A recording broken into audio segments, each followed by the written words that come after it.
You know how it is. The weather turns against you, and suddenly the normal rules of the road just don't seem to apply anymore. Well, today we're going to break down what the official highway code actually says about driving when conditions get tough, from rain to ice, and make it all easy to remember. This is the stuff that really could keep you safe out there. And that's really the big question, isn't it? When the visibility plummets or the road gets slick, all the safety features in your car can only do so much. Your ability to adapt right then and there becomes the most important system in the vehicle. Your reaction has to be just as quick and just as dynamic as the weather itself. Okay, first up, the one we all deal with the most, rain. It feels so familiar, doesn't it? But the second that water hits the asphalt, the actual physics of driving totally changes. And it all boils down to one simple, dangerous thing: a sudden and pretty dramatic loss of grip. If you only remember one number from our whole chat today, please make it this one. This comes straight from Highway Code Rule 227. In wet weather, your stopping distance at any speed is at least double what it would be on a dry road. Yeah, not a little bit more. Double. Let that sink in. So why double? Well, it's because of a terrifying little thing called hydroplaning. If you've ever been driving in the rain and felt the steering suddenly go really light and unresponsive, that's it. That's literally your tires trying to water ski, floating on a thin film of water, completely disconnected from the road. The official advice is absolutely critical here. Ease off the accelerator. Your instinct might be to brake or swerve. Don't.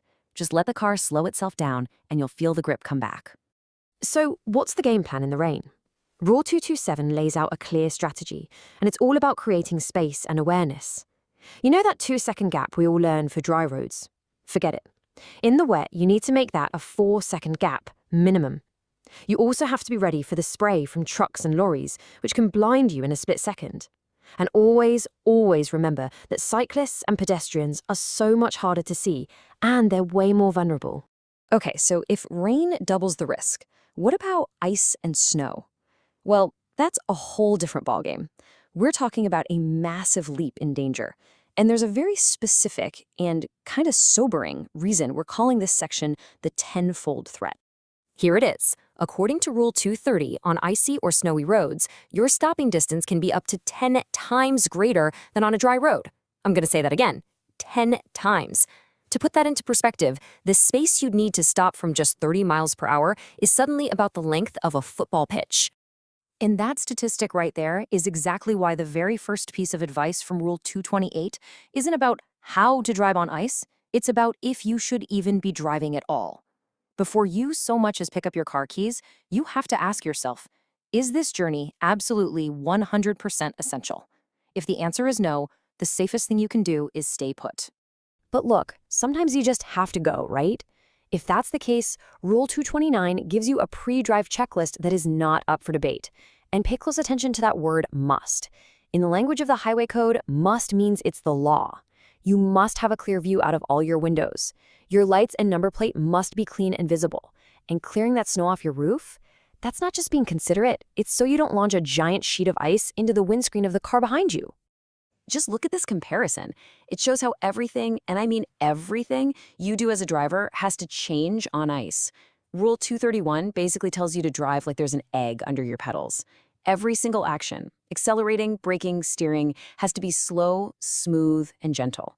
You want to be in the highest gear you can be to stop the wheels from spinning, and you always brake gently, way before you get to a turn, never while you're in it. Any sudden movement is your enemy. All right, next up are the invisible enemies, wind and fog.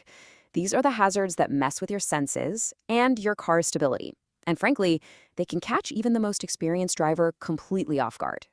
Now, we all know strong winds are bad news for lorries, but Rules 232 and 233 make it clear a sudden gust can push any car around, especially on open stretches of road or over bridges. And it's so important to think about the turbulence created by big vehicles. If you see a motorcyclist about to overtake a truck, just back off and give them a ton of space. That swirling pocket of air they have to ride through is incredibly dangerous for them. Now let's talk about fog, because Rule 235 points out a really dangerous psychological trap. It is so easy to just lock onto the red tail lights of the car in front and think you're a safe distance away, but you're probably not. Your only true guide is what you can see. Here's the only rule that matters. If you can't stop safely in the distance you can see ahead, you are going too fast. Period. And that brings us to fog lights. This is probably one of the most misunderstood and misused bits of kit on any car. Rule 236 is a two-way street, and this is what people forget. Part 1. You must not use them unless visibility is seriously bad, and the guide for that is generally under 100 meters. Part 2, and this is just as important, you must switch them off the second the fog clears. Leaving them on is dangerous. It dazzles other drivers and can make it harder for them to see your brake lights. So we've looked at rain, ice, wind, and fog, a lot of specific situations. But let's just zoom out for a second, because there's one single overarching principle, a golden rule, if you will, that connects all of this together. And to really drive this home, let's just quickly look at the complete opposite conditions. Rule 237 reminds us that even a beautiful sunny day has hazards. A low, dazzling sun can be just as blinding as thick fog. Hot weather can make you drowsy, and it can even soften the road surface. And that first rain after a long dry spell, that can make the roads incredibly greasy. The point is, every condition requires a change. And that right there is the real takeaway from all of this. It's the core message. The highway code can give you the specifics, but the ultimate rule is that you, the driver, have to constantly look out the window, assess the situation, and adapt your driving to match whatever the world is throwing at you. So we end up right back where we started. Your car has all sorts of fancy safety systems. The highway code gives you the rules. But what is the single most important safety feature in any weather, on any road? It's you. It's your judgment. It's your brain making the right call second by second. Thank you for watching. Don't forget to like and leave a comment. Download our app and keep studying on the go. Scan the QR code to get started.